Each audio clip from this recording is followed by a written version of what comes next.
Hi,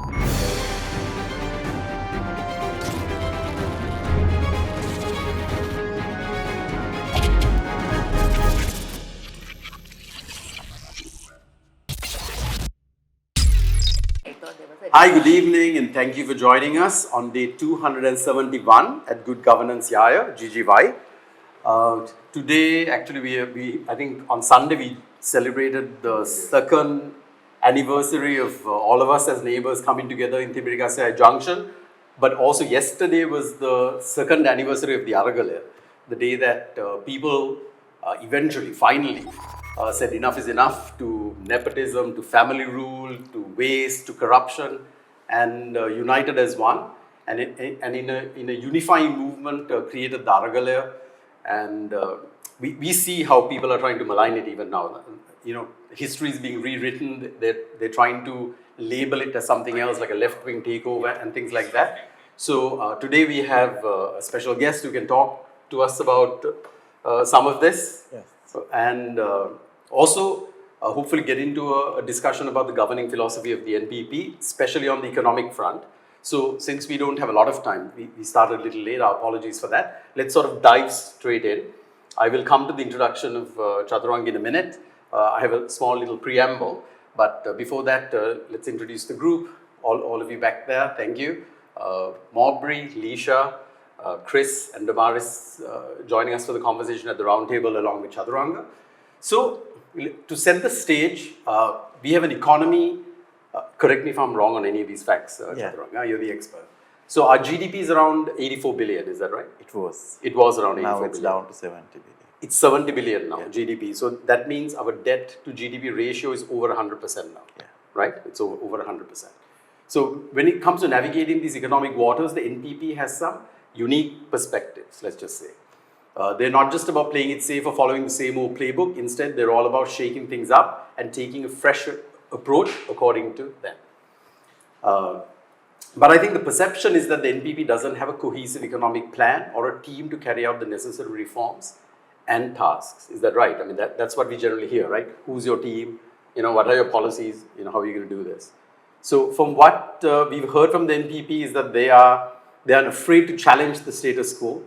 They're talking about building a resilient social market economy, transforming the political culture, and putting power back in the hands of the people. But do they have the plan to do it? That's what we're here to find out. So let's sort of get into the discussion. We have Chaturanga Abesinghe, NPP Executive Committee member.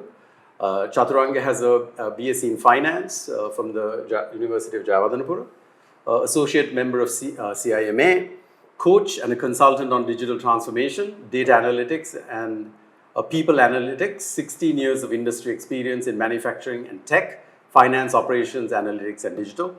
And Chaturanga has been a political and social activist since 2018, and he has been an executive committee member of the NPP since 2021. So before we get into the policy, Chaturanga, maybe you can give us a quick introduction about your background, your career, and how you got in, tell us a little bit about your So firstly, background. thank you, all of you, for inviting me, and also the amount of effort that you guys have been doing over the last 271 days. I mean, we know how tough it is because I've been in the active space, and how tough it is to volunteer, how tough it is to commit even for a day in a week. We know, we can feel that.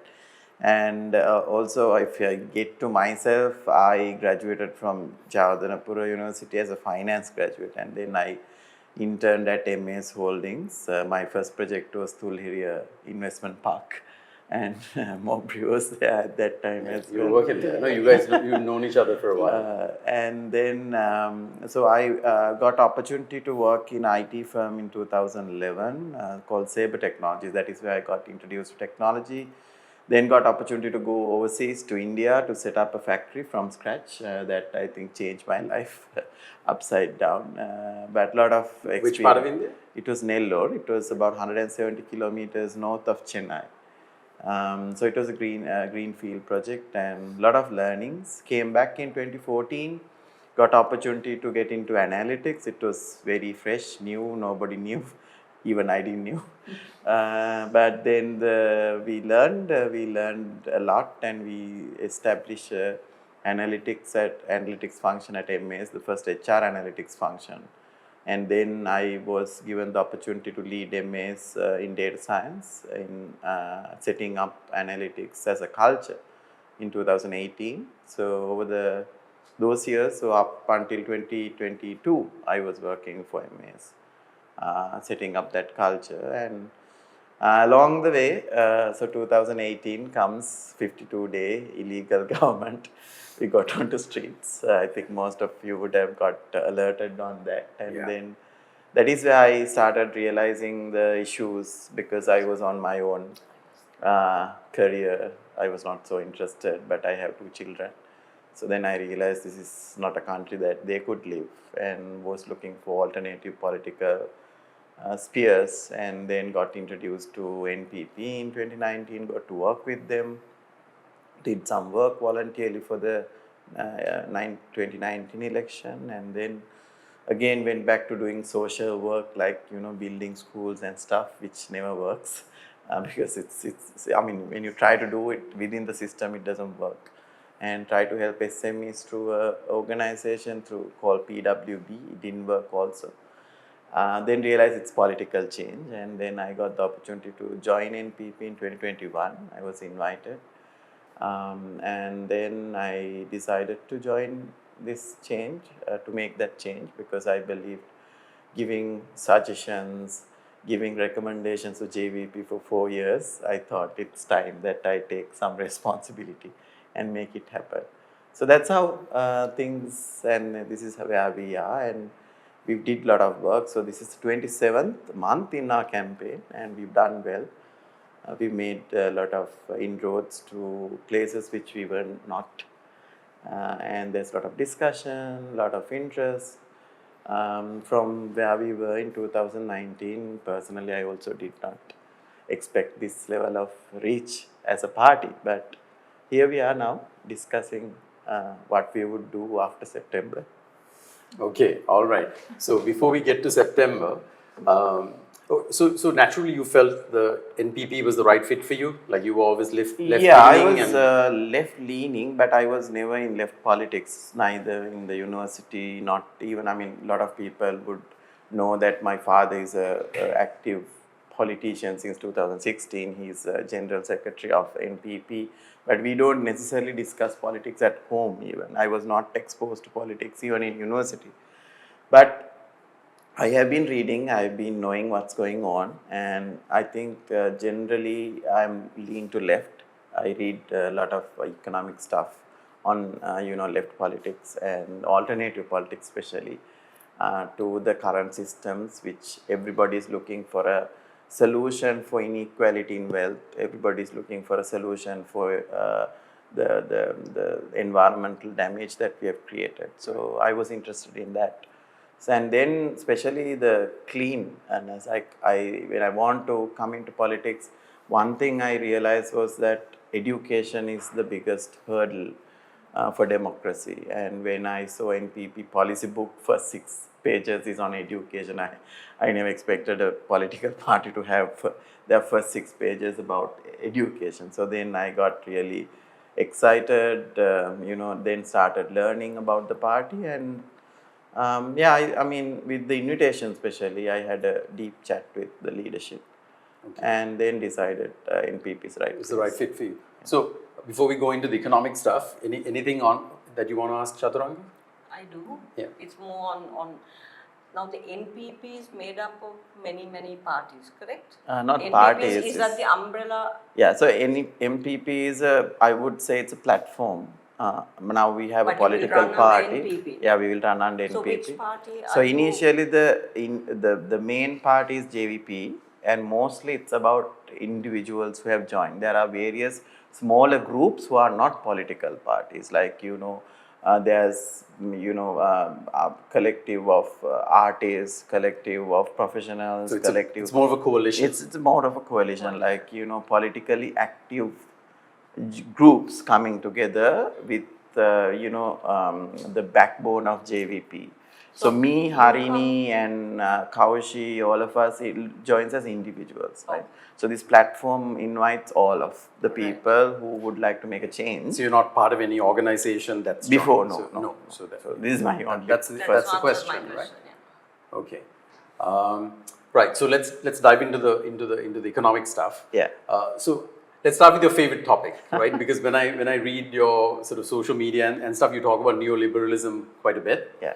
Right. So neoliberalism is basically an economic ideology. Ideology. Right. It's characterized by the belief in free markets, limited government intervention, deregulation, and things like privatization. Yeah. Right. So why is neoliberalism so bad, and what would be the governing philosophy and approach to the economy from an NPP government? Yeah, so if I take you a little back in terms of economics before 1930, before the Great Depression, the markets were free. Like, you know, the capital and the production, ownership of everything that happened in the society was owned by a few people who had wealth, and there was an issue with labor and production and ownership, right? And then it collapsed. So after it collapsed, the world wars came, and the world came into a kind of a understanding that the government needs to intervene into the market, right?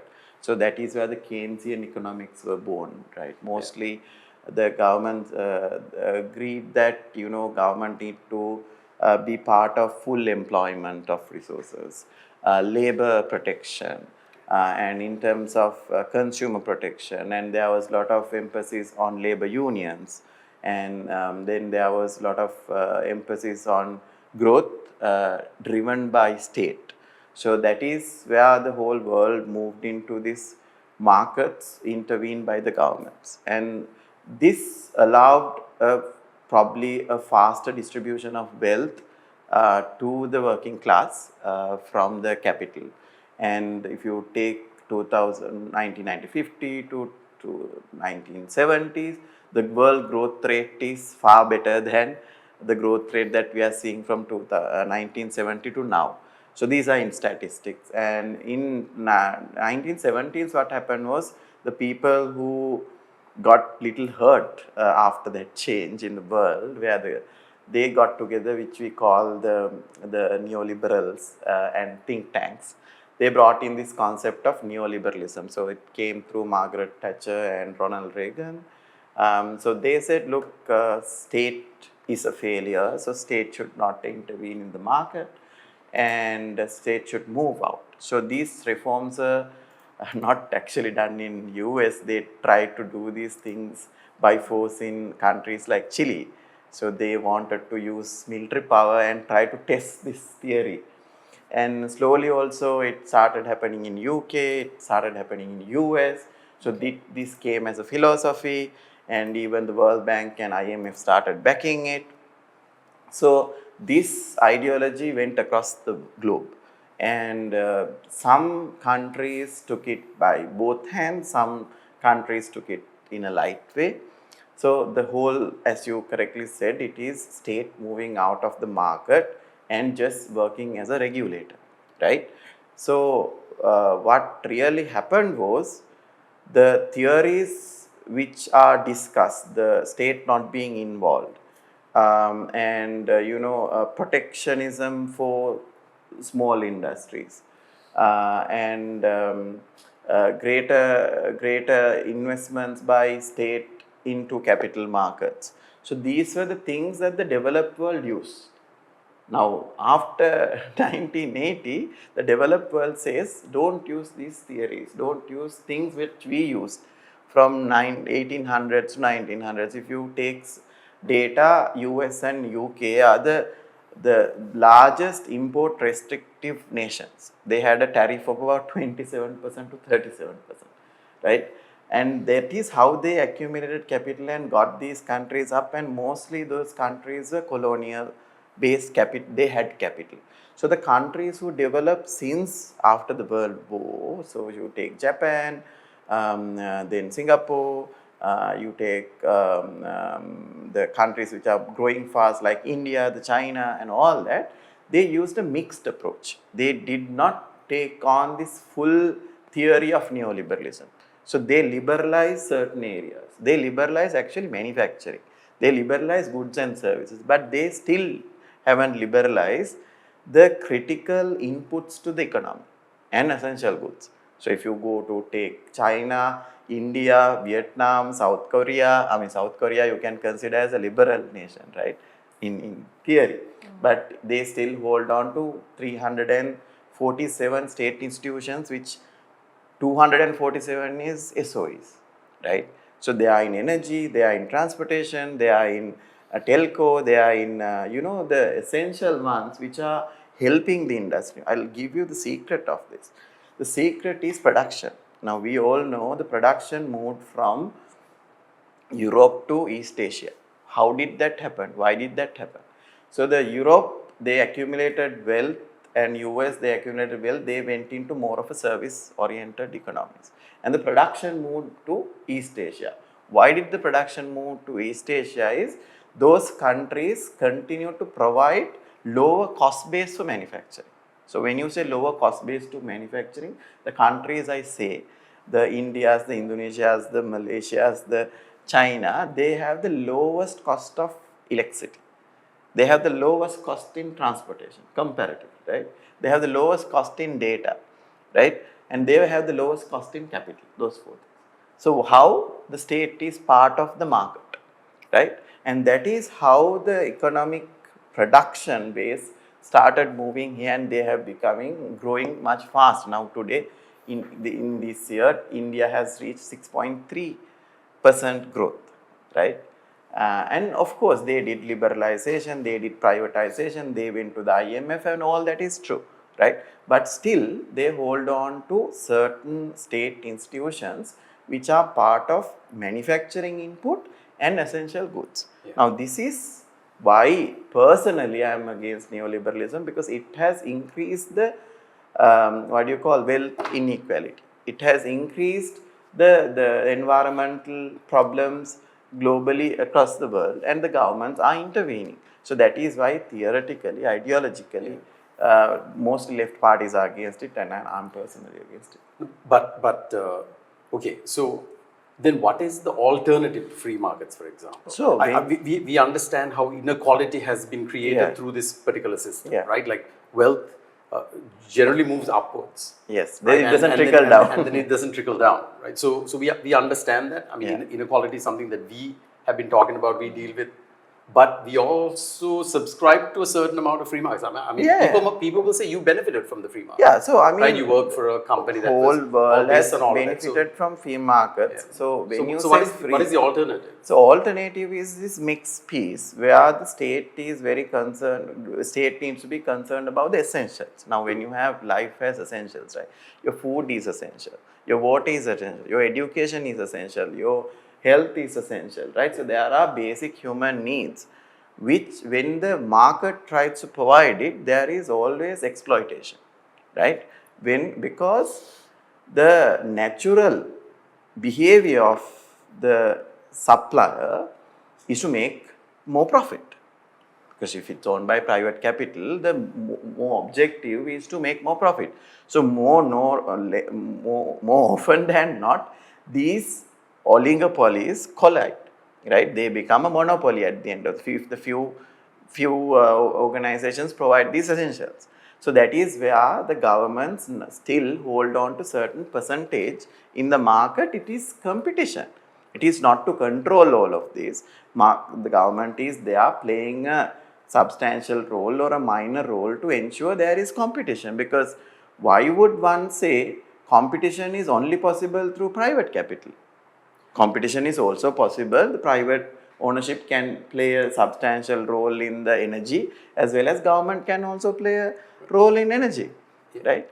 So what I'm trying to say is the alternative is to drive growth, state has to be part of it. Alternative is state has to be concerned about the essentials of the people.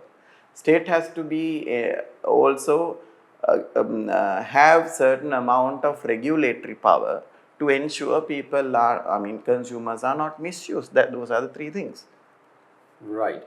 Okay. So So you're making the case that government needs to be in control of certain essential certain industries. industries and things like that. So the issue is now we know the amount of mismanagement that has gone on in some of the SOEs, like Sri Lankan Airlines, for example. So what is the NPP stand on privatization? Right, so there's a question later on Twitter. Okay.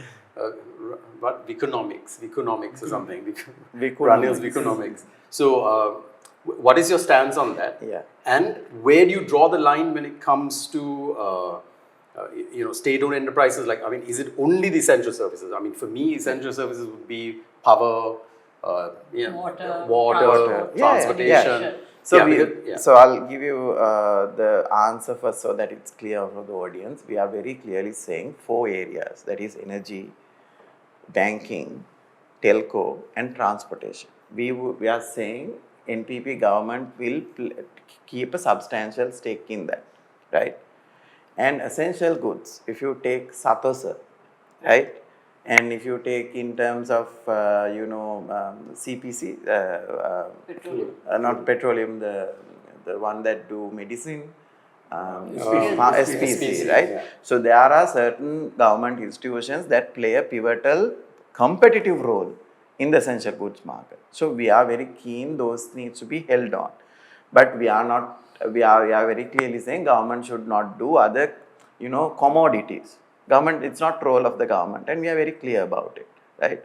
And when it comes to SOEs, the real problem with Sri Lanka, I think we have been talking about this, there is no clear demarcation between state and the government. Now, state is asna, right? The citizens, the ownership, the land and all that. So, it's called state-owned enterprises. Now, we have minister-owned enterprises.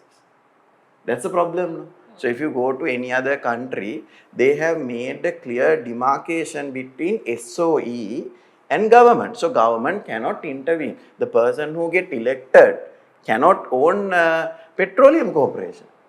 The minister can't own the ports authority. Now, what has happened in Sri Lanka is politicians thought this is my assets.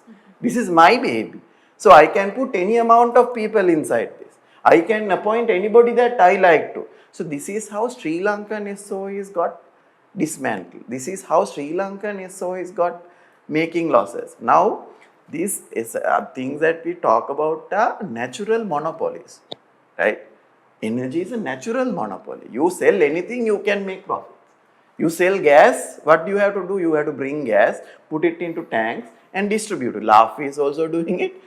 Litro is also doing it. What else to do? There is no innovation, there is no differentiation in the product, right? There is no value addition that takes place substantially that the consumer would figure it out. Gas is gas, oil is oil, sugar is sugar, parippu is parippu, no? Why do you want competition there, right? If there's a price competition, yes, the private entrepreneurs can bring it down as well as let Satosa also bring it down. It's competition. Right? So now what I'm trying to say is this SOE business, SOE problem, how would other countries run SOEs? Now say India, I said there is 243 SOEs. They are even in iron and steel because they think it's essential to the country, right? Just to play a competitive base. And why those are okay and Indian oil companies running efficiently in Sri Lanka and Chinese state-owned enterprise is running efficiently in Sri Lanka. France has owned 100% of their energy and running efficiently in France. Sweden has 80% of their energy and running efficiently there. And Singapore has figured out a mechanism called Temasek just to retain the ownership but also transfer the management to, to distinguish this. So we are very clear, let the ownership be there. And let's separate this conflict of interest from governance. And NPP is very clear, our philosophy, we will do policy. We are going to parliament to do policy. We are not going to own Sri Lankan Airlines. None of our ministers will go and meddle with CPC. There's a way of doing it. You appoint a board, you give a KPI, you ask them to run. And if they don't run, there's COPA, there's COPE, there's other mechanisms to govern it. That's how the private entities run, right? You have KPIs, you bring CEOs, there are. But we all talk about meritocracy, right? We did, right? In 2019 also we talked about it, but nothing happened. From central bank, right? Not from SOE. Central bank was politicized, right? So NPP is very clear. This discussion is no more after this September. This demarcation is going to come. We will ensure SOEs run on their own. And this problem of what if after NPP, I mean, why would then, how would you look at the other countries? They are running efficiently. Now, if anybody want to study SOS, South Korea is the best place because they have the most efficient technological management system for SOS. It's online, everything is online, right? It's called ISO, right? So what I'm trying to say is this problem of SOEs in Sri Lanka, and we think SOEs are bad, is a myth that has been created purposely, fraction of economists. So any SOE that doesn't fall into your criteria, you're okay to privatize? Yeah.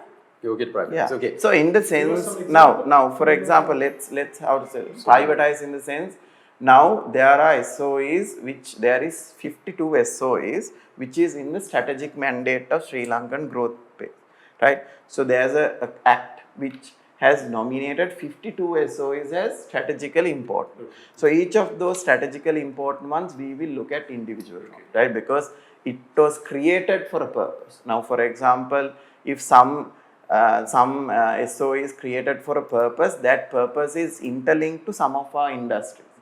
But there are other SOEs these ministers have made on their own, right? When they get a minister.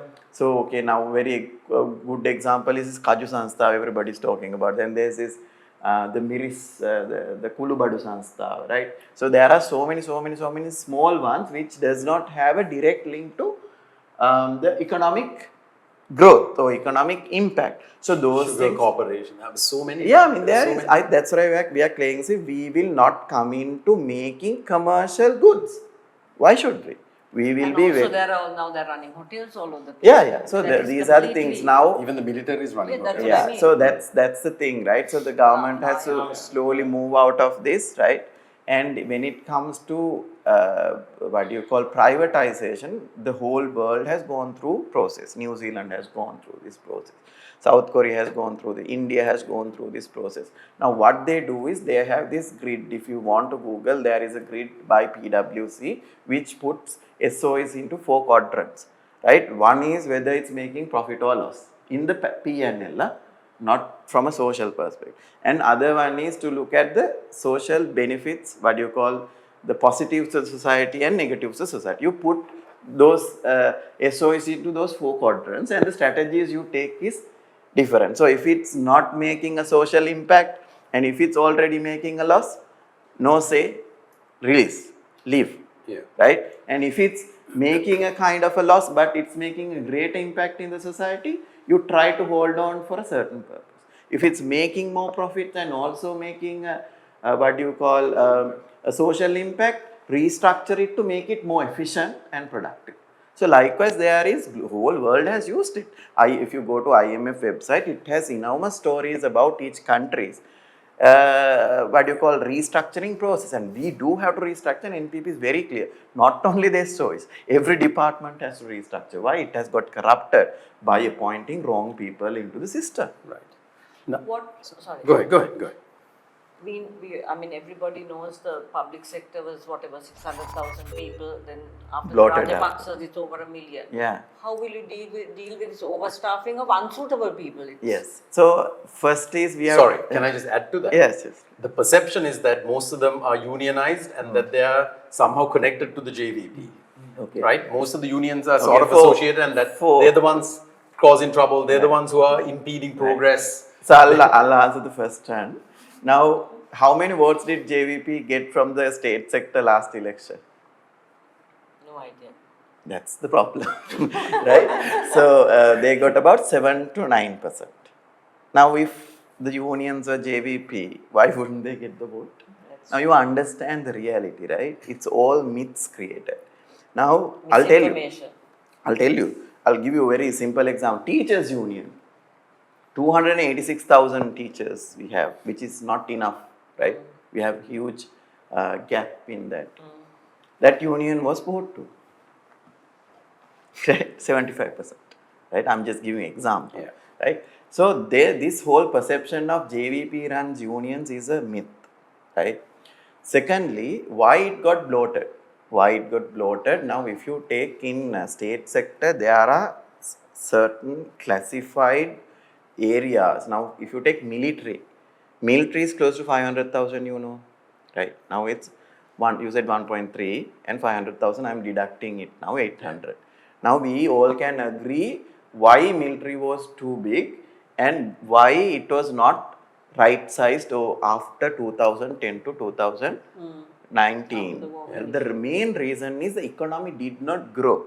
There was not enough opportunity to redeploy these young people. But we also recruited during that time. I think we are the fourth largest standing army in the No, world. we did not recruit so much after the war.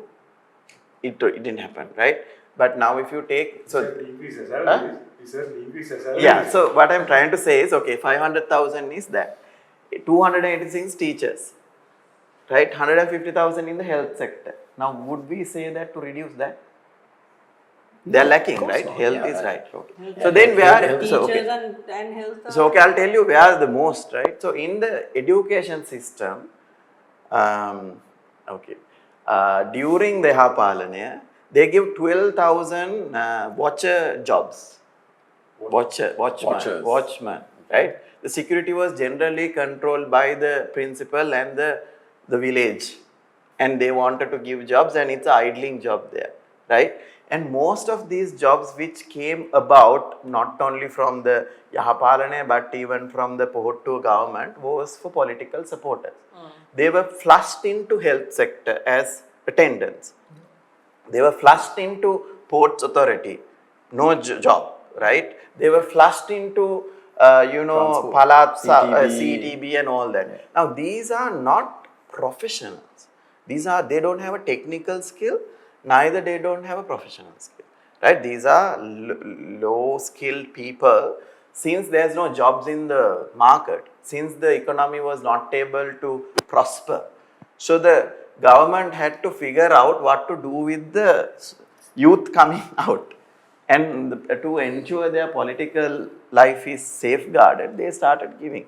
Now this problem is now put on NPP and asking how would NPP solve this.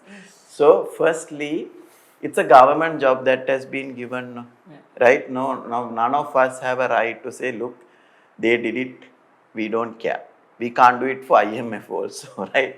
Because any state has agreed a valid contract between that, right? So We're going to come to the IMF. Yeah, We're going to come to that. I'm just giving the narrative, right? So if somebody is saying that you need to honor that, I'm saying I need to honor the person who has got a job also, right? Yeah. So we have to ensure now.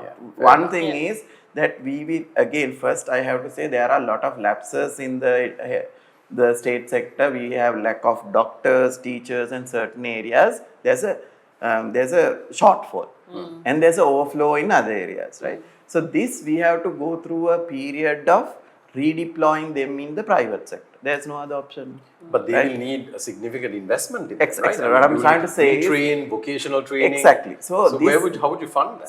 So then how? I mean, any government that's going to do it has to do it. No? So we are very clear that we are going to do it. We want to bring it to the right sizing and right efficiency, because these are not people that JVP put in, right? These are the people, these are the results of the before Aragale. I mean, now people have asked the whole nation to make it better, no? Right? What has happened in the past, we all has to be responsible. And we are also, all of us as citizens are responsible for their lives, their children. State employees, we can't just take them off and say you are state employee, you got a job from a letter and you are not part of this society. You need to ensure their livelihoods are maintained. So currently 1.1 trillion, right, budget is for these state sector employees. So that just salaries, right, and half of that is military. Okay, so I am just bringing this in because it's not easy. I'm not saying it's easy, right? I mean, we all have to admit we all have created this. Now let's get out of it. So we will provide a plan over a period of time as our industrial policy flourishes and there is more work outside, we would try to redeploy and or make them retire and give them some money to start on their own, something like that we have to figure out. I'm not saying it's a free exit. You can't put, I mean, if you take private sector, everybody who's working in the private sector, you know, if you want to put a person out, you give them 6 months salary or 1 year salary because you can't just throw people out, right? So obviously it's a long shot, but we learned that the military that problem will get resolved because military from a state perspective not resolved in their lives because military has taken good chunks of 20 chunks during the war 2007 and 2009. So the 20 years are lapsing into 2027 and 2020. So there'll be a natural moving So on. there will be a They'll be retired. big exit, Yeah. but then that exit has to be absorbed by the economy, right? And also Because there are otherwise, pension still. right? So that is where the numbers will come down, but it's a long process. It will take 3 to 5 years. Okay. So to do So all okay, that, to sorry, end yeah, that, go on, go on. it is not our intention to bloat it up. It's not our intention to hold them up because it's not something NPP has done, right? So to do all of that, you need to figure out how you're going to pay for all of it, right? Yeah. I mean, which means the economy ultimately has to grow. So we said we have about a $75 billion economy right now. Yeah. And now you said, so, you know, neoliberalism, sort of free markets, deregulated. So when you talk about bringing regulation in and bringing more regulation, right? How will you attract investment under those conditions? I think I didn't say about bringing more regulation. It's actually we have to make this country competitive. Yeah. Right? So when it comes to when I say but sorry. Yeah. Chris looks confused. So when you're talking about neoliberalism, it's basically a limited government intervention in regulation. Okay. Right? But now, what you're proposing is that you need certain regulation. in essential goods and services, but rest of it that is no problem, right? Now but also, like, we need to reform labor markets. There are so many things that needs to get done, right? We have a lawmaking body for that. No, what I'm trying to say is if the other countries have done it, why can't we? So we are very clear to follow the paths of India, the South Koreas, the Indonesias, and what they have done to bring in investment. I'll give very simple example. This we need to clear these things. Now we went into open economic policies in 1977. So since 1977 to 2003 today, we have only brought in 20 billion worth of foreign direct investments, right? Sorry, from overseas, FDIs. FDI, 20 billion. Only 20 billion only. In dollars. Right? $20 billion FDIs, right? That's without the loans and all the borrowing. Without those things, right? So that means people coming and investing in Sri Lanka. Yeah. And Vietnam has got 178 billion. Vietnam is a communist country. Now you talk about regulation, one party ruling, right? They've got 178 billion since 2000 to 2024. South Korea got 330 billion FDIs from 2000 to 2023, right? Now the problem with Sri Lanka, why investments don't come up is, firstly, we don't have a national plan. That is number one. Do any of you know a national plan? What are we going to do in next 10 years? Which industry? How much?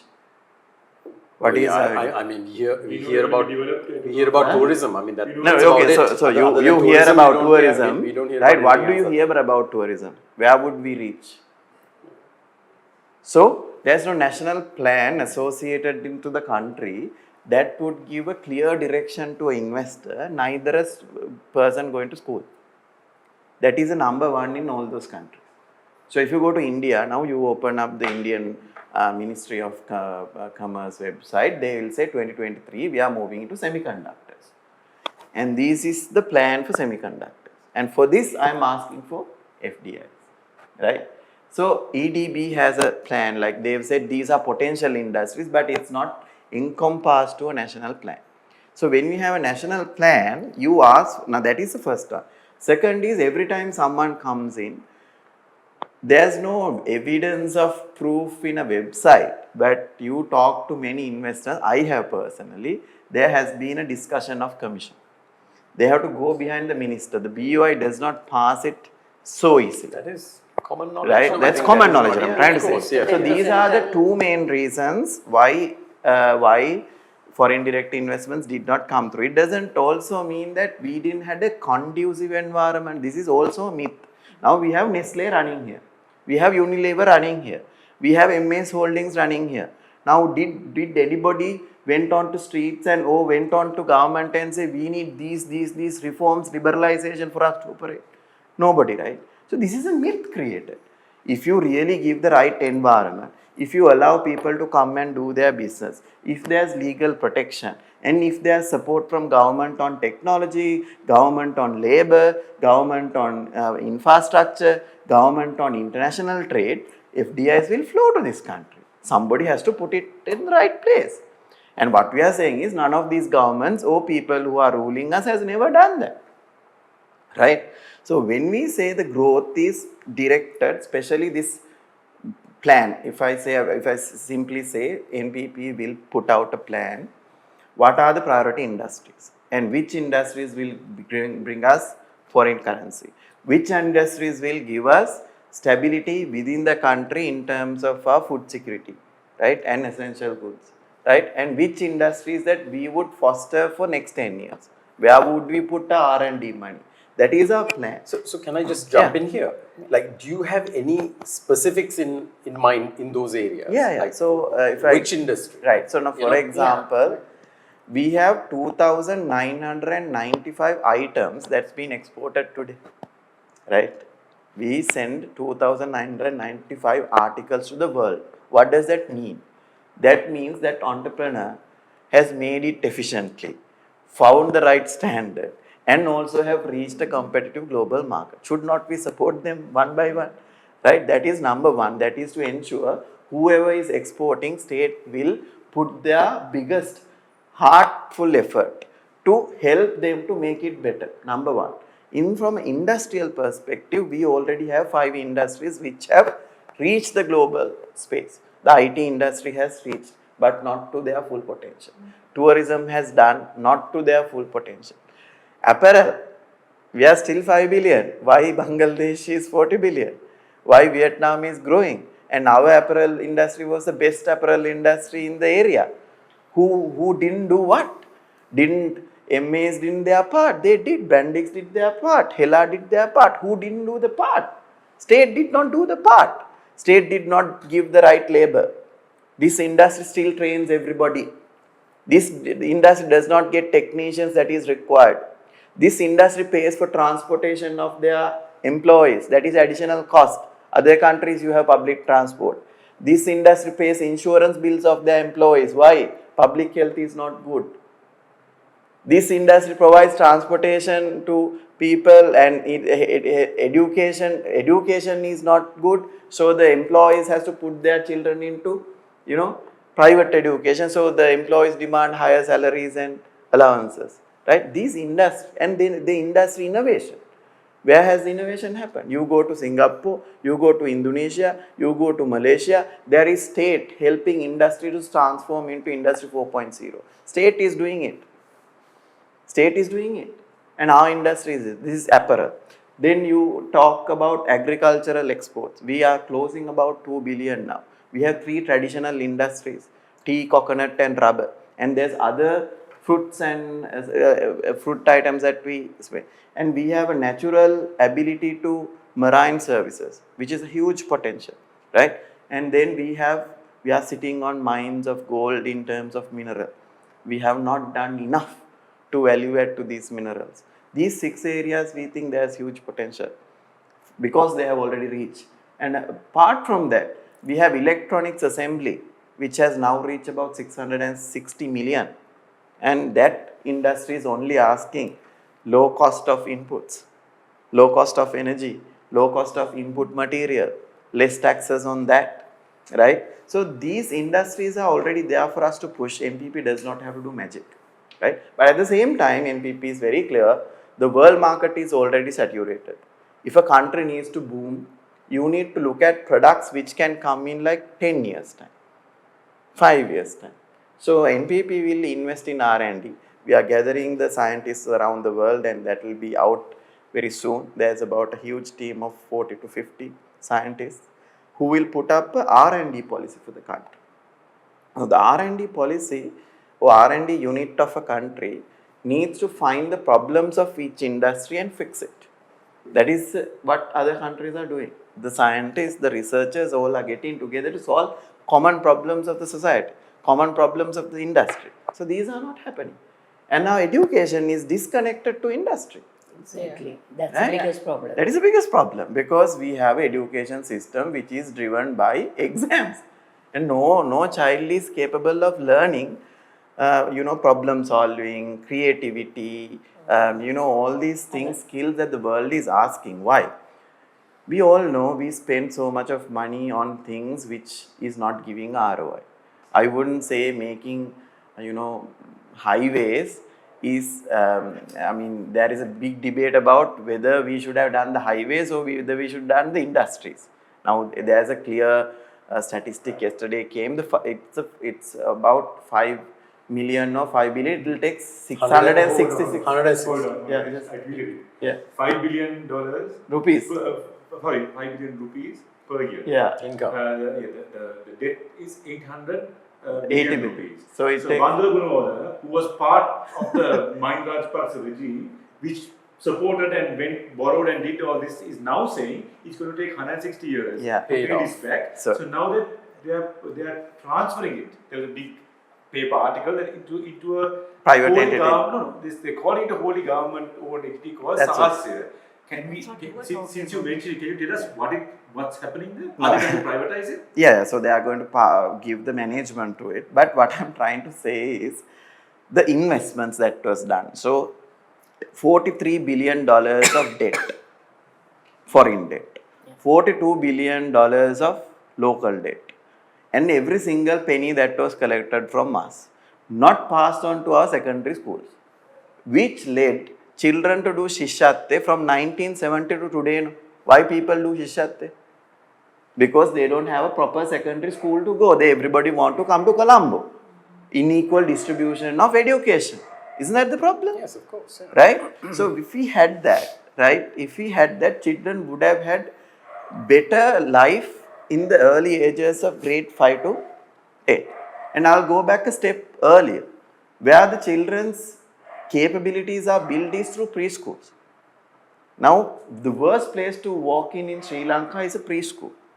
You go out of, Colombo has, nice preschools, and, there is enough facilities. But if you go out, preschools are just like daycares where parents put children because they can't take care of. There is no curricula that's been governed, right? So that is where the first problem. And the primary. And the secondary and the tertiary education is a mess, because children need to figure out their skills at the age of probably 14. And they should be allowed to move into paths of entrepreneurship, paths of technology, professional, academic. What have we done? We said if you want to get a job, you go to university. That's hilarious. That's not happening in the world. Only 10 to 15% of people go to higher education to get higher education. That means become a doctor or write a book or do research. We say you go to university to get a job. I went to University of Sri Jadanapura, but I had to do my professionals as SEMA to get a job. This is ridiculous, right? So we have to ensure that the youth has right. So education was not reformed. Now these are the problems. So you need a national plan for industry. The industry has a proper direction, and you need to create a workforce to it. And in order for these to work, you need speed, efficient, transparent government service. 3 things. 4th is your foreign policy of trade. Now, whom have we appointed as our ambassadors for each of these countries? What are their KPIs? Are they taking our cinnamon to those countries? Is there a KPI for someone to take tea to China? Still, we are not sending tea to China. Who's responsible? There are countries we have not even tapped into our products. Now, but there are ambassadors who are having $20,000, $30,000 payroll. Right? What is this? Right? These are the 4 elements you have to put in place, and NPP is very clear. When we come to power, we will first ensure this conflict of interest of politician and government. And then the policies of development is nothing new. It's tried and tested in the world. That's what we saw when we went to India. India is very clearly showing how private sector is booming and how government is supporting. Government is supporting them with tax holidays, technology, market taxes, foreign trade. Now Sri Lankan apparel sector is trying to increase the quota to India for the last 20 years. We can't.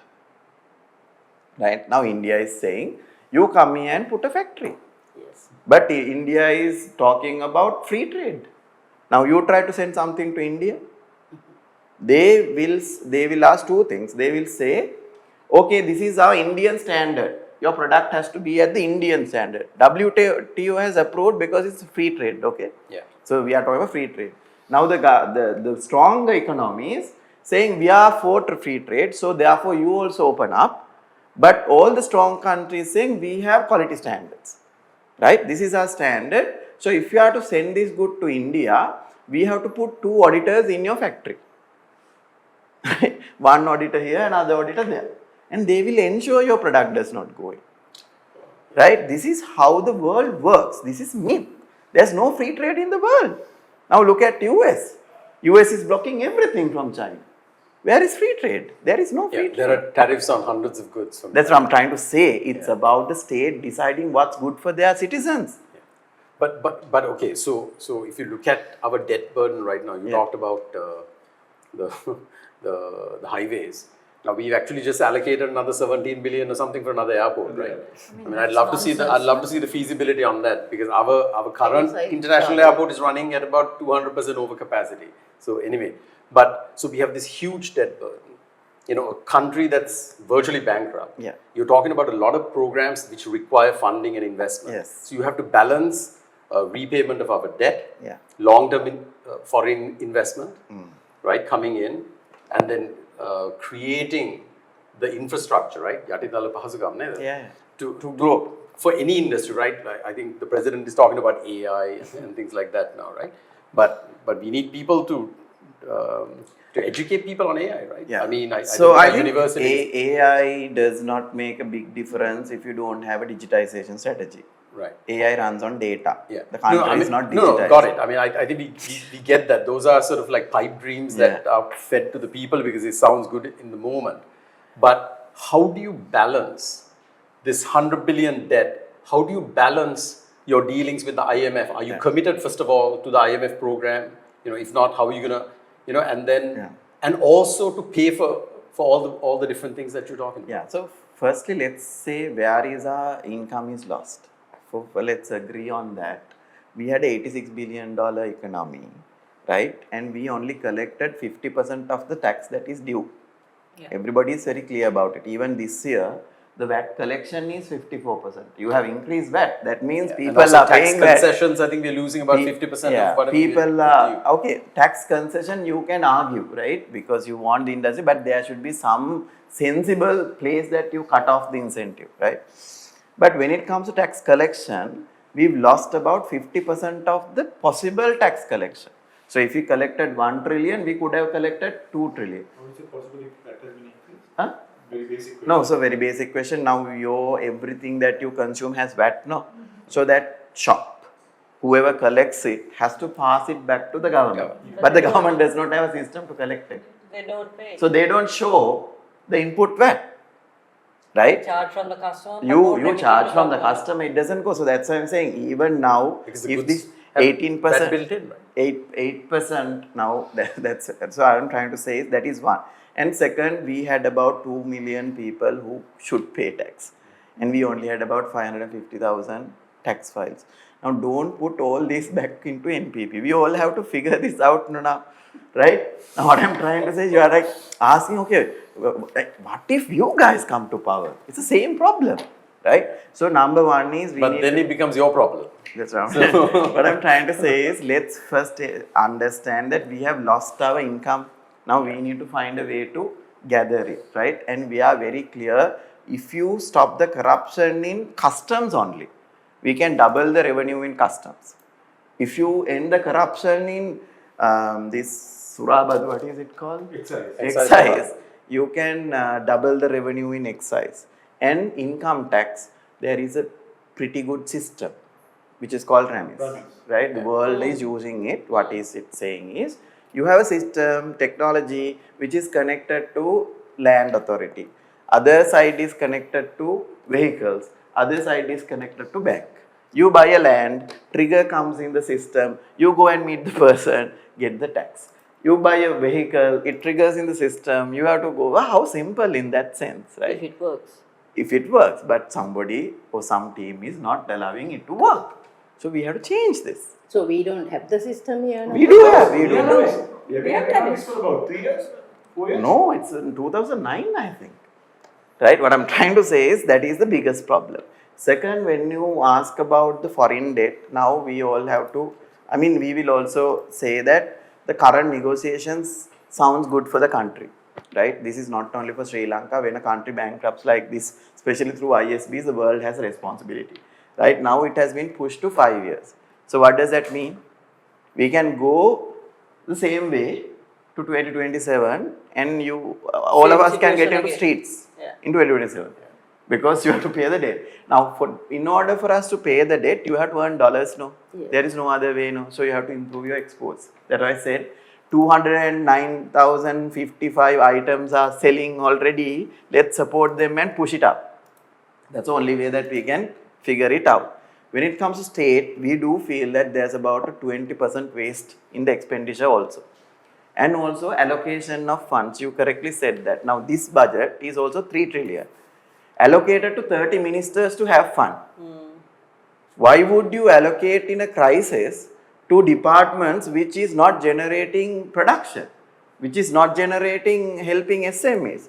Now we should have, 1/4 of this budget should have allocated to SMEs.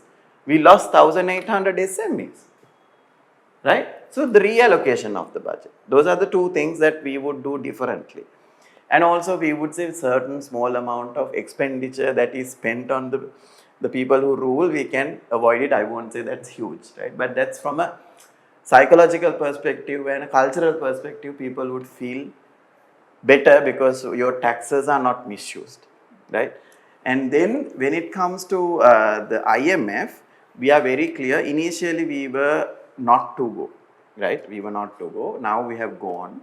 So we will confine with the agreement, right? Now we have met several times IMF. IMF has said they have targets, debt to GDP ratio, primary balance in the, the budget, and good governance in 16, there are certain things. And we specially said to them, these 16 things not going to happen with these people. The governance part, right? We clearly said that. And we said the tax revenue improvement and the debt restructuring, we will come up with a national plan and we will present to you how we are going to do it differently without burdening entirely on the population, making 55% of the people vulnerable for poverty and killing all the industries that are running. We will come up with a proposal that will allow us also to meet that. Who wouldn't want the debt to GDP ratio to come down? Right? We all want it.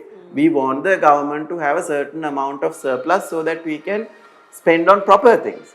So we are in agreement with the, the targets.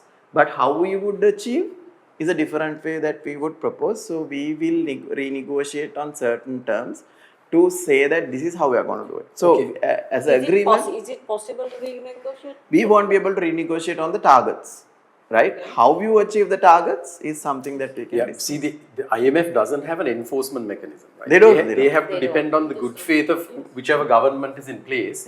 Our argument always has been it's better to have a mandated government than a government without a mandate to handle the IMF. So our initial thinking was that the IMF also would have waited for put some conditions on the democracy, right? To have an election, and then it would have been a much easier debate with the new election, right? Then it will be considered interfering in Yeah, in a important. sovereign country. You know? It is so that is the So, issue. and I need to add this right Yeah. now. If the ISBs give us a haircut, an interest reduction, and a prolonged thing, it's good for the country, right? So we would take it, right? And we would ensure that we don't think default. that we can get a haircut? There's a possibility, but not a big one. Probably about 20%, 25%. Now Paris Club has given us some 5 5 years. years Yeah. and interest free or what? Not interest free. That is what I thought. Somebody told me it was interest. So we'll see the negotiation. That's why Ranil is saying it's June that it will end. So they are planning for that. We'll look at the negotiations. Yeah. But if not for the IMF, what would have been the NPP strategy? So basically, it would have been in terms of we will anyway with faith we have to talk to the ISB holders. No, others are the bilateral lenders. Now already we have negotiated in certain ways with bilateral lenders. The only thing that additionally happened so far, I'm not saying what will happen in the next 6 months. So far is we got 2 tranches of $330 million, right? All of this time we were funded by India and our bilateral partners, right? So what we said at that point, we could have navigated it in a different way rather than going and getting stuck into this whole, economic, structure that has not worked in many places. That's the only caveat we had. But it has also worked in certain places, right? It like has. If you look at like Iceland, for example, they Yeah, went yeah. through So a the process thing they is cannot- this, right? But I think Verity Research clearly put some evidence to say there had been not 1, 2 or 3 restructurings if the governance did not work. But I mean, Right? we are all in agreement that that Yeah. is an issue. So Yeah. so let's get to sort of the elephant in the room, no pun intended. But it's the issue of corruption. Yeah. Right now, we have heard. I think a lot of the electoral swing to the NPP Is is on mainly the- motivated by people saying we need to see some punishment and accountability for what has happened in the past. Yeah. Right? So let's deal only on the financial side, which is recovery of stolen assets, accountability for all the multitude of scams. Chris has it off by heart. He knows the numbers by heart. And we have seen AKD with the files, right? That big press conference and all that. Yeah. So there's a lot of skepticism also, right? Yeah. Well, these files, we never saw anything happening. Yeah. Now, what is the plan? Like, how exactly are you gonna work? Because without that accountability, there's no way you're gonna tackle corruption because there's no accountability for things that happened in the past. There's, we don't trust that they will be in the future either, right? So what is the specific plan? So firstly, let's get away with the files, right? So files are evidence of corruption that we have got from various places, right? Yeah. It doesn't have a conviction of who did it and how did it. There's a person in name, but it's not evidence-based research paper, right? It's a file to say there has been a corruption here. It's like whistleblowing, right? Yeah. So all these files, based on these file evidence, you, a single individual or a citizen or a party can't go and file against someone. Help me with the English word. Criminal offences, right? So in our law, a citizen like you and me, we can put fundamental rights petitions, but we can't put a criminal case against a person. That has to come through the legal process of the government, right? So the only place that NPP or previous JVP had was when the FCID was created and there was a real talk of good governance. There was 137 of such files were gone and handed over. Right? Then who was the president? By JVP to this FCID. Institution, right? And Anura also was part of this anti-corruption committee for 3 months for good reasons, right? For this reason only. And from there onwards, we realized it's not happening. Some files are kept out completely. Some files are brought in to show off that we are doing something. There were Namal taken to this and Basil was taken to this and Vimal was taken. There was some, social story. But all these files, all these filings were also filed with some kind of missing document or missing process. So every time it comes to the court at was thrown out. it was thrown out. Now these are purposely done, Yeah. right? We know, yeah. Right. So now since then, till the meeting that we had last year with all the files during Aragale, we have got another 130 files. Since then, we have got another 120 files. Now we have altogether about 500 files, right? And when we come into power, we will probe. There's no questions asked. I'll tell you why it's not been probed. Let's agree the facts. Now we are in Colombo 7, right? 5. Okay. Close. Close. Only 5 families have ruled this country so far. And their networks of their relatives and the people who they are connected and all this and all these businesses and misuse of funds and all are somebody. So what would you think happened in a legal process? Somebody do the investigation. You find a name and you look at the name and say so and so.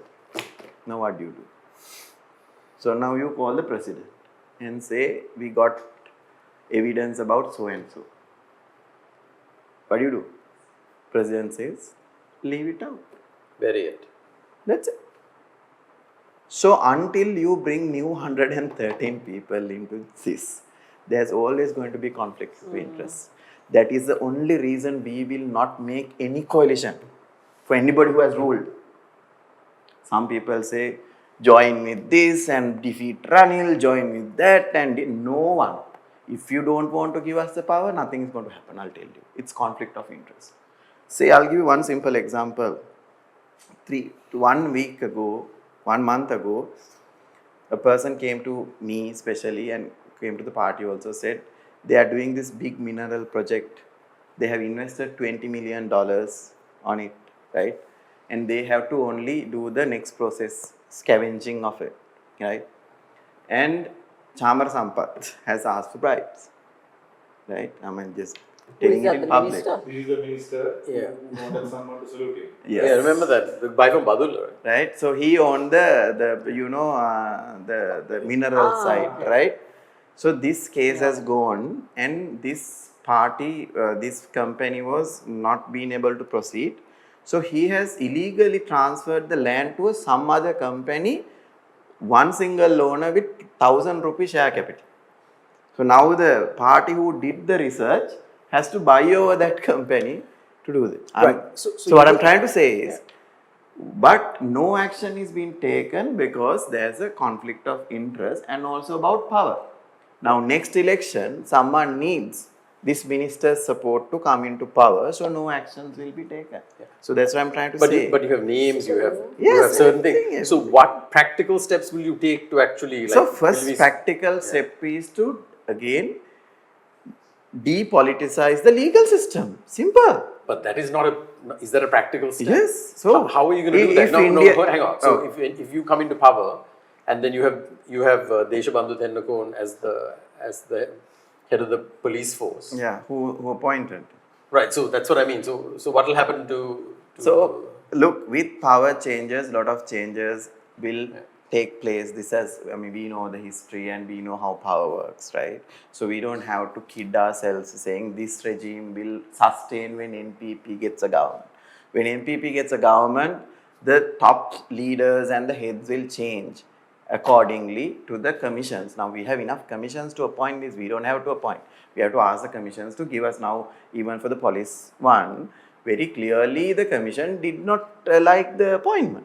That is what happened. Then overruled by the executive and overruled by there was a vote for the speaker and they used it and did it. So we want to ensure when we come into power based on meritocracy, seniority and experience, there will be right people in the right chairs. And also since then, from there onwards, we would not intervene who will get caught. Because one thing I want to say, if we assume it's difficult, right? If you assume it's not possible, then it's not possible, right? Other countries have done it. Singapore has done it.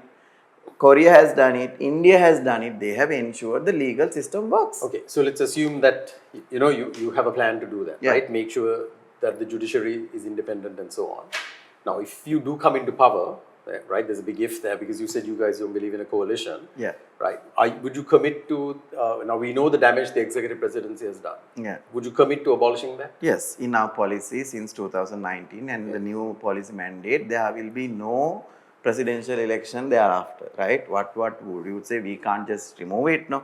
What we would do is we would create a new constitution, right? Consultation with citizens, consultation with how it has to be done, and there will be a referendum for the new constitution. This is a good example. You can read how Chile, right? Unfortunately, the Chile new referendum got failed, but that is a process, right? A new government will come, new constitution will come into play. So we are very clear before the next elections, next 5 years, there will be a constitutional change. In that constitution, there will be no executive presidency. Okay, so we are kind of like now we. Can I have one question? yeah, Yeah, The number of ministers, 25. state ministers, all of that. I mean, can So we will have 25 and 25. That is in their manifesto. That's in and there. me deputy 25. We can over a period of time bring it to 20, but at the current state of mess that we are in, we need about 25. Okay, so we've gone past the 8:30. You said you had to leave, but we Yes. started a little late. Would you give Yes. us like 10-15 minutes? Yeah, I can so, give So you. can we do like, shall we ask some questions? These There are are so from many our guys, questions, yeah. these Yeah, are yeah, from Twitter please. and so on. So that, give us a quick answer and then we'll Yeah. move on. Anything that we have already answered already, we'll just skip through. So we already dealt about the CK first slide. NPP talks about the manufacturing economy, stating that this would bring in investors, know-how and markets to export to. Have you contacted any specific investors who are willing to? Like, do you have any specific hand. investors in hand that It's like that this. like on day one, these From- guys are ready to come in? From Sri Lankan diaspora, there has been a lot of people who has told us these are the projects we tried to bring in, but we could not, right? But when it comes to specific industry, we don't have names to say. But in terms of because we don't associate or negotiate in private terms, no, we also do it as a party. So it has to come influx to the party. So far not, but when we have the state, we think obviously officially that will happen. That process will take. So you would invite people who have tried and failed to come Yes, in, first, under and under no, an first NPP. is this, no, so within first 1 month, we will put up, these are our priority areas, this is where we want investments for, Yeah. this is where we need technology for, this is where we need market access for, and this is our policy for this particular industry for the next 5 to 10 years. Therefore, please come and take the same process that we, then there will be no barriers for them to negotiate with ministers and go behind files and stuff. Okay, so in terms of NPP policies, what would be the policy on education? Are you for private medical colleges, private universities, private education? international So very- schools? Or international schools? I mean, Yeah. because So- there have been a lot of discussions I about understand. that, right? That you would. So I think this is where people get little again.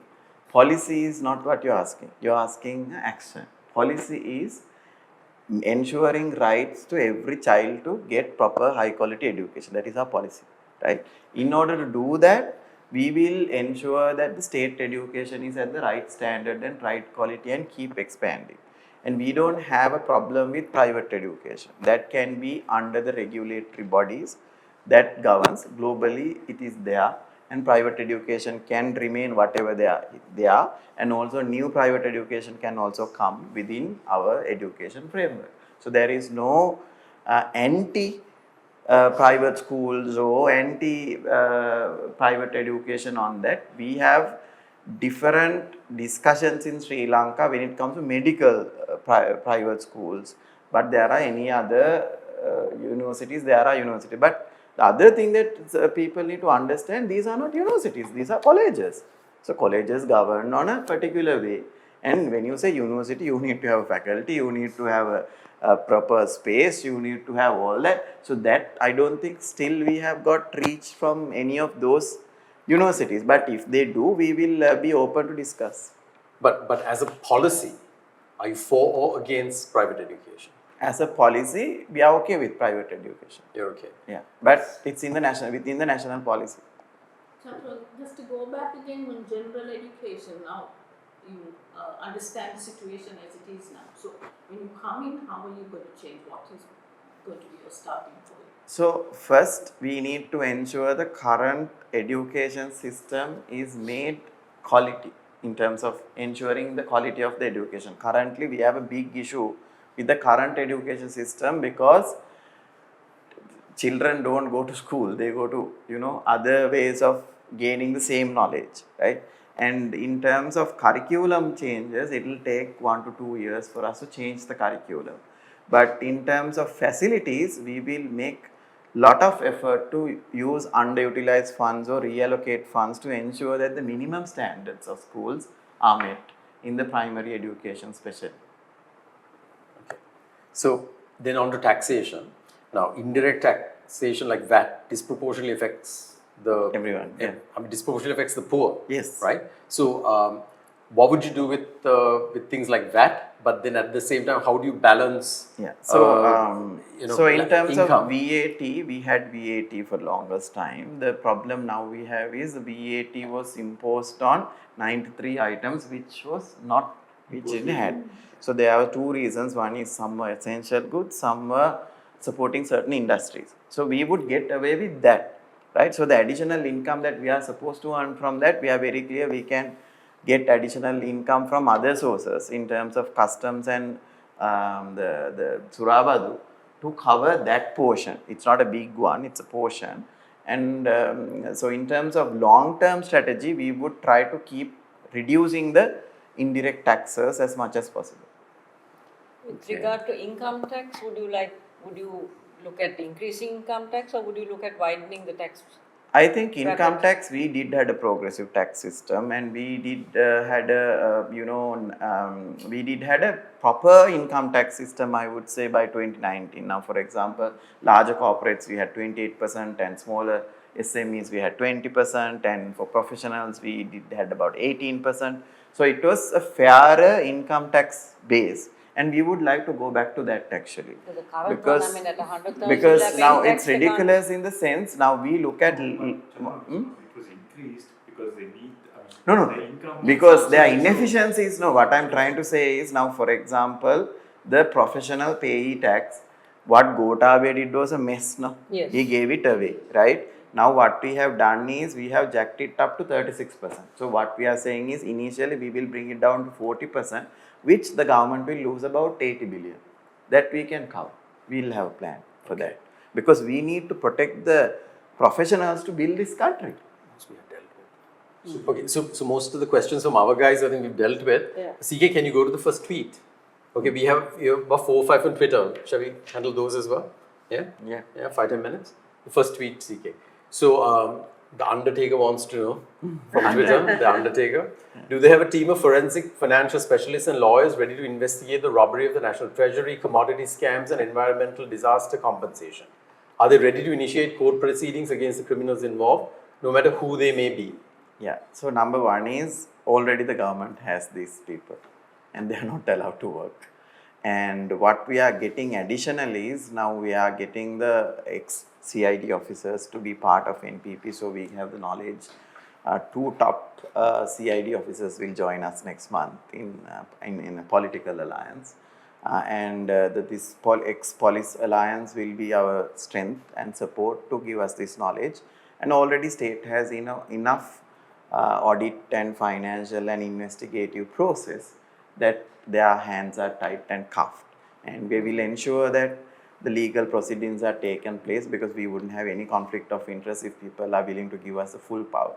So to take that to the next step, what about things like the Easter bombing victims, justice for that? Would that be a priority for the NPP? That is a priority, because we are issuing a statement today undertaking how we would take actions for the Easter bombing. I think I will tweet it tomorrow. As a party, we are very clear that was a planned activity. There are people who are behind that, and the investigation stopped halfway. And some of the people who did investigate that process is with us now. We know what has happened. So what we are putting up a statement tomorrow to all the community, especially the community that was hurt by this, and there will be justice with NPP in power. Okay. Next questions from Prasad Velikubura. another on Twitter. So I think we know Prasad's leanings, right? So his first question is: do they support the current economic policy of the RW government? If not, do they intend to renationalize public assets that the current government has sold, such as fuel distribution? I'll ask all three questions. Okay, then you can answer. What is their stance on the national education policy framework? And we've somewhat answered that. Where do they stand on privatizing education and the long-standing request to allocate 6% of the GDP to education?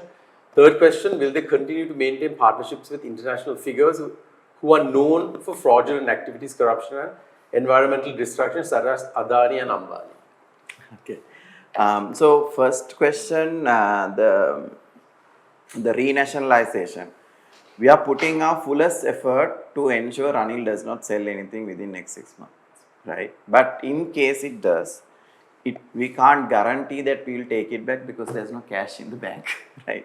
So that we can't give that false promise. That, for example, now NLDB is up for sale. yeah. So now let's take. Sri I think Lankan he's Airlines. especially asking about the energy now. And So fuel, energy yeah, fuel sector industry. now there is 4 players now. Yeah. I don't think we would do to push them away, but we would strengthen CPC as much as we can because we want to hold that 33%.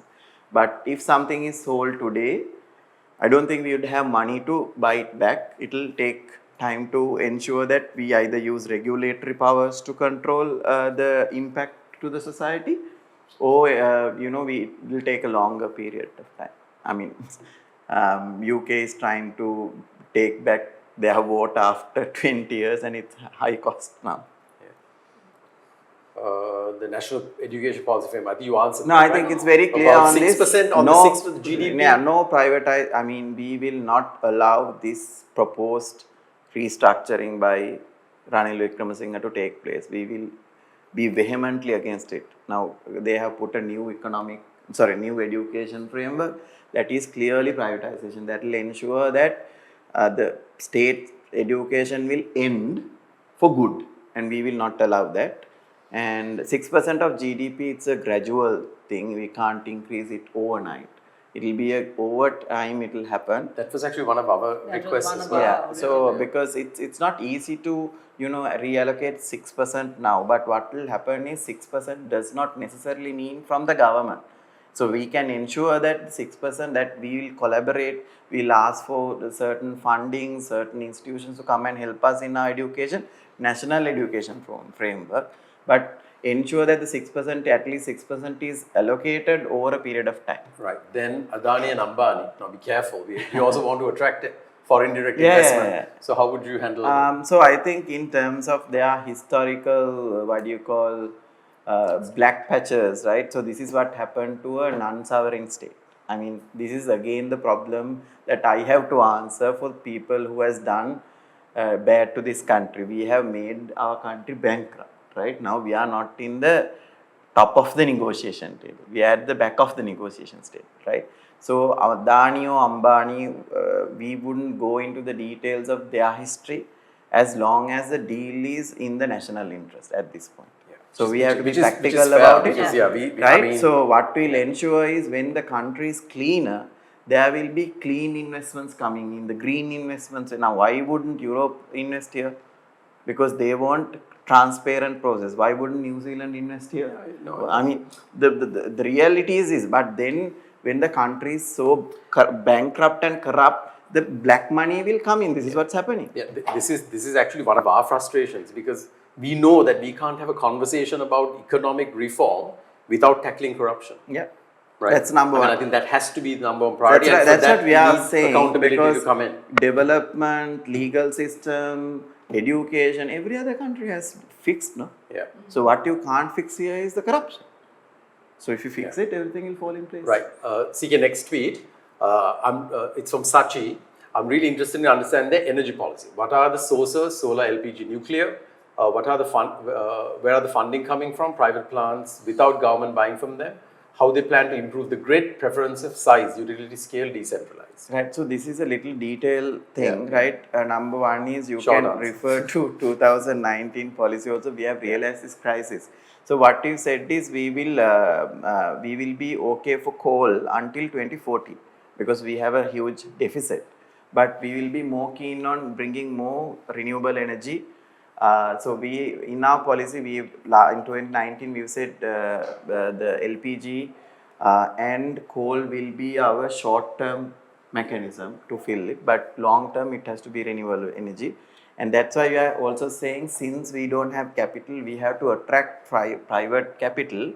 Let's not sell off the CEB. The resources we have, especially on the waterfront, the renewable, let's not sell it off. So because anyway it's going to get diluted right now. In the other countries also it has come to 50%, 60% because new ones came in private. Now, so There's plenty of private hydropower plants in this country. So, but in terms of what the government own, we don't have to give it away. What we will say is, in future, it will be more private investments coming in. Right. An additional question before we go to the next tweet. We've got a question on our thread which says, which is asking, how would you protect EPF ETF? How would we protect EPF ETF? Is Because we know how EPF ETF has been misused. Yes, and throughout. people put their sticky fingers Yeah, into it. Yeah. I mean, it's gone into black hole companies and also in the restructure, debt restructure. Yeah. So It for was- EPF ETF, we need EPF ETF holders also to be part of this team who manages this fund. And also we need to get professional services to manage the fund. Now, central bank has misused this over and over again, right? They have knowingly misused it. They have misused it in 2007 to bond scam in 2015, and also the restructuring that got hit is because there is a conflict of interest in central bank. So we need to avoid this conflict of interest. We need to bring in a better structure that the people who owns the fund has an update of the fund and ensure there's a transparency and it runs as a fund manager under a fund manager. Okay, so the next question we've already dealt with from Sanji, one of our allies on Twitter, about the files. I think we've already answered that, so we don't need to go into it. Then we have a question from Lalin Dias. If possible, could you ask this question? Namely, how would these national policy directions work in practice? Are they just recommendations, or will tax breaks and subsidies be given to favored industries? Or will the private sector be given orders that they must follow? So I think this is in reference to a conversation you had with him on Twitter. Yeah. Central planning is where state one and control means the production and decide how much of what quantities are produced, consumed. Used in early 1990s, national plan is a policy direction to gain global competitive advantage and food security done in collaboration with industry. So I have answered. So basically, I'll clear it out. Yeah. Early, when it comes to communist nations like 1900s and all that, there was something called planned economy. Planned economy means what do you eat, what you don't eat, what do you consume. The state decides and taste. That's what, one of the biggest collapse. There's a story about Coca-Cola not being available in Russia and all those things, right? So that is not what we are saying. So that is a misconception. What we are saying is a economic plan. So this is there in India, this is there in Singapore, this is there in Malaysia. This is done in collaboration with the industry. Now I met already 15 industries. They do have a plan. They know how to take 1 billion to 2 billion, 2 billion to 3 billion. There's a plan. So government will facilitate that, and also government will ensure that plan will also improve the lives of the people as well, because economic growth does not mean economic development, right? So that is where the national planning comes into play. So Sri Lanka also had a national planning unit, but it's dismantled now. So we would bring it back again. But we also have a national plan. My president has said by 2040 we're going to be a developed country. I haven't seen it. But now you ask me all these questions. Bring Ranil Vikram Singh here and ask somebody from UMP how we are going We'd to love build to, this. but I somehow doubt he'll come. Oh, you never know. There might be people who might come. Okay, next question quickly. Specific experience of the members of the Economic Council on Economics dealing with international agencies such as IMF, debt management, etc. So this is asking about the experience of the people at NPP. Who is the team? Yeah, so I mean, so basically we have a team who is politically aligned to us, who volunteered to work with us. Can you name names? So, for example, in the economic side, we have Professor Anil Jayanta, now we have Dr. Harsha Surya Peruma, then Sita Bandara. So, there is a team of about, and Sunil Andunith is also part of it. So, we have a team of about 9 people who is looking at the economic side. Likewise, we have a team who looks at education, team who looks at health, teams who look at industries. So, we are structured like that. At the same But, time, what would you say to the people who say that you don't have the necessary experience? What, So- what would you say to them? so I would say that people who had the necessary experience, have they done anything like that? Right? No, it's not that, right? So when it It's comes very to difficult to argue against. no, what I'm trying to say is we will give you the best finance Yeah. minister and a council that governs the finance minister or supports. Now, I'll give you a very simple example. All these state institution has this knowledge. Central bank knows how to deal with it. The National Planning Unit knows how to deal It's with it. interference. And also, we now get Yeah, lot yeah, of yeah. international support. Sri Lankans who are, willing to support. That's why I said we are now working on R&D policy that it's supported by a lot of researchers across. So what I'm trying to say is it's not about the people in politics. Don't think a politician can do wonders. That is the problem. Yeah. Politician is a Yeah, policy we maker. don't believe in worshipping Right? politicians. So politician is, our role is governance. We need Yeah. to have some management skill, and we do think we have that management skill. And with the citizen support, being transparent and supported by an expert panel of people, which Gotabe said he will do, but he never did. This will be okay. Don't worry about the person per se. I mean, if that person is not working, that team is not working, we will change because we have a collective responsibility, right? It's not that we want to hold on to that person because we want to win the next election. So I think that that is not a big concern for us. Right. So Dilani Gunawardhan has first asked about your stance on SOEs. I think we've addressed that. Yeah. Also, what are the details of your social protection program now? And how will you fund it? Now, right now we are seeing people talk about stability and the stock market now today hit a record high. And, there's certain people who live within that bubble of stability, but at the same time, we've seen malnutrition grow, electricity disconnections. I mean, so many indicators that tell us that this country is struggling and suffering. Yeah. That means our social safety net is not working. No, I think how will you fix I that? think this whole neoliberal system runs with social safety nets because it anyway keeps people away from participating in the economy. Our model is not that. Right? Number one is we never had a poverty alleviation program. We only had Dasasuma and what do you call Samurdhiya is to And just feed Janasavya. people, Janasavya, It right? started And it never it was not a program that ran in No, it was Bangladesh. politicized. They give it was to political. So yeah, what yeah, I'm of trying to course. say is now what is the root cause of this? Our industries are not growing. Education is not fixed. There's no enough skills for someone to earn properly. That is a root cause. Now this system of politics needs 65% of the people in poverty. That is how they can sustain the. Now we try to talk, challenge, debate and win votes, and some are trying to give hall bags and takarang and win even in at this state because they want to sustain that poverty. Now we are saying the safety nets should be there for the current vulnerable, which is 55%. When the UNDP said that they are vulnerable, we have to safeguard them as a society. Not only through government, the government will also ask wider society, the NGOs, the global communities ensure that there is food on the table. That is number one. And ensure that the health is protected and ensure that the education is protected. Those are the three things we will prioritize as number one. And second is that we will introduce a poverty alleviation program, a data-driven poverty alleviation program. We will ensure that they are skilled and they are integrated with the industry.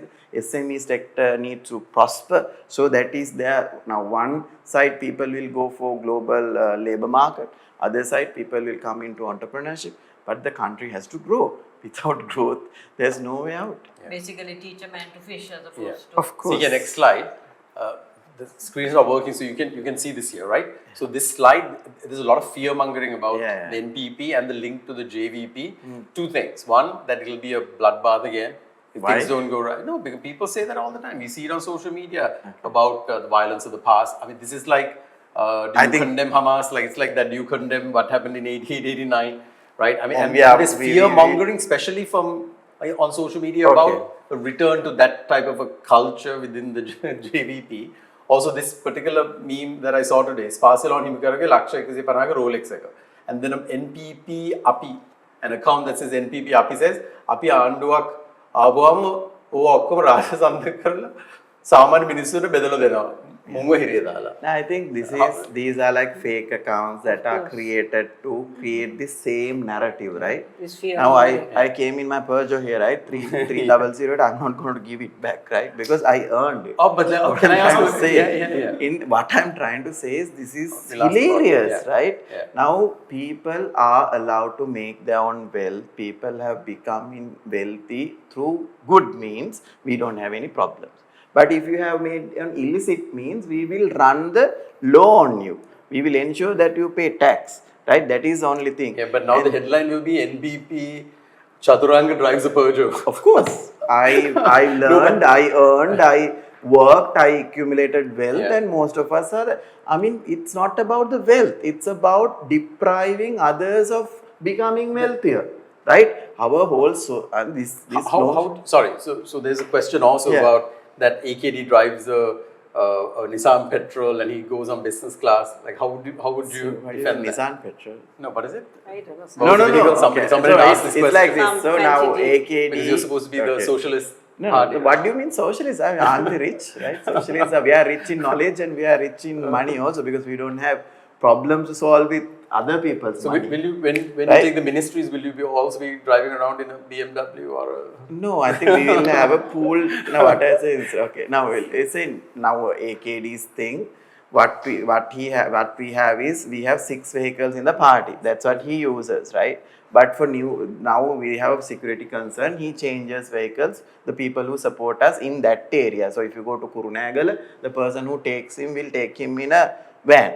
If you go to Anuradhapura, he will take in the double cab, whatever, right? Whatever the available. And also with the tickets that are flying, long distance travel, whatever the ticket that we get from the sponsor, we will take. We don't have a problem. And we don't have anybody traveling in business class as long as you are not using public money, right? So that is the thing. And in terms of this notion, let's get I know, this. that's why I Now, wanted to ask socialist you doesn't because, mean yeah. that socialists can't have a, proper standard life, right? This is now socialist means we are trying to make an equitable, just society. That is our intention. We are not aliens, right? Now, would you somebody consider capitalist? What is he? What do you represent? Now, if somebody is not a socialist, does he become a capitalist? No. Right? No, this is all. No, what I'm trying to tokenism. say is, No, now these when are- you say these are ways capitalism, that people but are what alive, I'm trying you know. to say, people who believe in capitalism or neoliberalism, they might not think about how others live. They might think, is there opportunity for me to become Elon Musk or me to become Bill Gates? Yes, those dreams are possible. But that is for 1% of the whole entire world, no? Right? How do We we are uplift socialists everyone? fighting to ensure that there's a fair distribution of wealth, to ensure everybody has equal right for education, equal right for, when that is there, let's not talk about any of this. If we have $3,000 in our pocket, everybody in Sri Lanka, why do you talk about public service? You can just go and get private service, right? Now, why we are depriving? If anybody have enough money, you can go to Singapore and get your medical health, and it's not a problem to us. Yeah. But our problem is somebody can't die because he doesn't have money. Somebody can't be deprived of education, the best quality education, because he doesn't have money. If you have education, the higher education should be equally given to everyone. If that is possible. That's our fight. That's our struggle. Health That's and why. education. No, You what know, I'm saying yeah. is that's a socialist means. You don't have to become another cluster or a cult to become socialist. The whole world, most of the people, you do this political, there's a quadrant, what do you call it? Political No, compass, right? no. You will find yourself a socialist. Yeah, so the reason that question was asked, Chaturanga, is because there's a lot of baggage that No, the I JVP know. carries. Why into I the am NPP, shouting and then here that- is. No, I get it. I mean, it's frustrating, right? We are trying to make something better in the Yeah, world, yeah. and we are just getting cornered to something that which doesn't exist. Right. No. So what But happens also, is I think including the opposition, Yeah. is feeling threatened. right, by the and also growing these popularity of these the arguments NPP. are bad faith. So Yeah. if you're a UNP supporter, Yeah. can you just talk about JVP violence? I mean, it's hypocritical, right? So we get it, but. I know. You know, we put it to you. I mean, you guys are there because for these are- yeah, no. yeah. I know. I mean, you guys are there for just, right? So you Right. went on to street because you need a just society, and we are no different. We are citizens seeking for power, Yeah. We never had our ancestors in politics. We never ruled this country. None of our 130 who would come into parliament next year would have any connection to what has happened to this country. Right. It's, right? Yeah. Majority, right? Maybe there are 10 or 15 people who has been part of previous governments, but that was also on principle. Every time their principles were broken, they left the coalition. So, I mean, that's right. I mean, thank you for this time. No, and listen, thank you so much. You've been very generous. I mean, we are past 9 o'clock now. We've gone well over the allotted time. Quite frankly, like we could go deeper into like a single topic we and, should. and do that, but we had to cover a lot in a short amount of time. I know people will be unhappy with us for not pressing you harder, but I think we dealt with quite a broad Yes. area, and I think you were very forthcoming. I mean, I think I have a clearer understanding and appreciation of what you guys are trying to do. So, thank you so much, Chaturanga. Thank you for coming and joining us for our roundtable discussion. Thank you for this, this knowledge to be shared. This is a community that we are very finding difficult to reach, and I think you guys are doing a wonderful job in terms of bringing what's truth to the table so people can decide after you listen. So I think that's a great service, and keep doing what you're doing. Thank you so much. So, guys, shall we wrap it up? Is there anything that was sort of left on the table? Is there any nagging questions that you want to from you guys? Anything? No, Chris? No, you're good. Okay, shall we wrap it up? Maybe, So maybe we'll just give one thing. Yeah. We'd like to see less. I mean, the options that people have are the two main. I mean, the two your as well as SJ. We'd like to see less of your Attacking each bickering, other. attacking each and more Other. comparing and contrasting Yeah. rather than I think like, we I think can it's, get into the as debates. activists, when we see this, Yeah, so I think I agree on that, and also if one party is taking other party as the opposition, right, and there is a threat to your political journey through another party, that is how politics will work. I have to tell you that. And in terms of us becoming together and working with, you're asking for SJP. Yeah. So we have differences in the economic policy and how we look at things. We have difference in the political culture, which we can't match at all, right? So we can talk about few names in that party, but if you go to the grassroots, it's the same old politics. So we can't associate that. I agree, citizens would want unified way of fixing this country. So that is why we would put forward. But do you have a path to 113 on your own? Do you have a path to 113 on your own? Yeah. You have a path. We are very clear. And if you fall short, is there a possibility that you will have to look at a coalition? So if Would I you think be willing to power share? for the moment it's presidential election, and we will win the presidential election, and we will get the majority. But if there's at all But not 50. no. If you don't get 50%? So, okay, if you don't get 50% in terms of parliament, 113, No, at a presidential? so we would be the opposition, right? And if you go to the parliament, I mean, it's possible that it'll break, that nobody will get. They might have to go to the second option. And Still there will be a president, right? Yeah. So what I'm trying to say is that's what. But if your question is that Yeah. if we go to a general election and if you fall short of 130, right? So if we fall at about 70, 60, we would say people ask us to still be the opposition, we'll play that role, because anyway this is going to collapse So further. you won't seek power, Right. even through a coalition. But no, we won't. But if people given us 105 and we need another 10, we will negotiate with individuals, not with parties.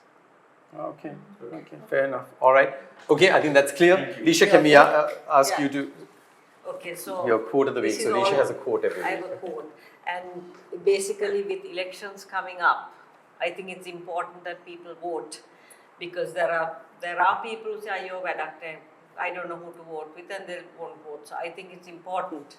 And my two quotes are: bad officials are the ones elected by good citizens who do not vote. Right. And my second one is actually by Michelle Obama. It's more important than ever that we show up to vote, not just this year but every year. And in every election, every voice must be heard and every vote must be counted. Yeah, thank Right, you. it's essential I think that I think people you, go to yeah, I think we know where the head is at, right? Like I think our whole group, we want an election, we want and we want people to vote. we want people to participate. And to be careful of where your second preferential vote goes to make sure that it's nobody corrupt and Right. part of the same old regime is Yeah. given a second preference, because others we might find another backdoor president. Right. So I think one of the things that we are seeing is like an effort, right? Like an organized effort to silence, activists, people who are speaking up, right? This is because we are a clear threat to the establishment, right? So I think that's why it's important that we continue to stay engaged, and that's what the Aragale represented, an increase in engagement by a few percentage, but look at the change it was able to drive. So we urge people, stay engaged, and then keep people on their toes. Otherwise, it's going to go back to the same old. So, Chaturanga, thank you once again. Let's wrap it up tonight. We've gone well over time. Thanks to the team. Thanks, C.K. Anu, for putting it together. And from day 271, that's a wrap. We'll be back at Thibrigasaya for the street protest for day 272 on Sunday. Thank you and good night. Thanks.